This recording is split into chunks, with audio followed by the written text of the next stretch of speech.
তুমি কি কখনো খেয়াল করেছো একটা ছোট মিথ্যা বলা কত সহজ, কিন্তু একটা সত্য বলা কেন এত ভারী লাগে?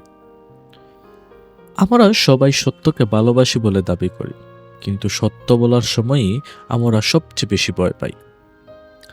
আজকের ভিডিওতে জানবো কেন মিথ্যা বলা সহজ হয়ে যায়, কেন সত্য বলা কঠিন হয়ে দাঁড়ায়, আর এই অভ্যাস আমাদের জীবন ধ্বংস করছে কিভাবে। সত্য বলার মানে সম্পর্ক ভেঙে যেতে পারে, সম্মান নষ্ট হতে পারে, চাকরি হারাতে পারো, মানুষ তোমাকে ভুলে বুঝতে পারে। সত্য কখনো নিরাপদ নয়, আর মানুষ জন্মগতভাবেই নিরাপত্তা খুঁজে।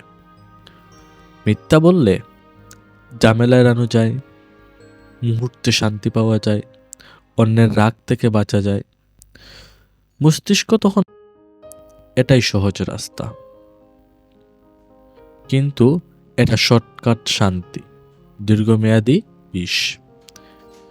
শিশু অবস্থাতেই আমরা শিখি সত্য বললে বোকা, মিথ্যা বললে পার পেয়ে যাওয়া, আর বড় হয় এই শিক্ষাই।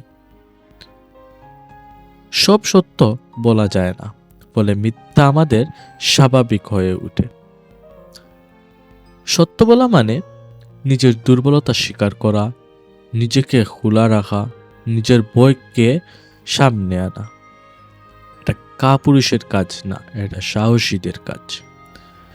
মিথ্যা বললে নিজের উপর বিশ্বাস নষ্ট হয়, আত্মসম্মান ধীরে ধীরে মারা যায়। একটা মিথ্যা ডাকতে আরো 10টা মিথ্যা লাগে। শেষে তুমি নিজেই জানো না তুমি কে আর সত্যটা কি।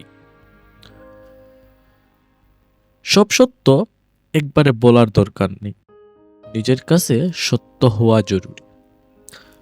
ছোট ছোট সত্য নিয়ে শুরু করো, ভয় লাগবে, এটাই স্বাভাবিক, কিন্তু ভয়ের মধ্যেই মুক্তি লুকিয়ে আছে।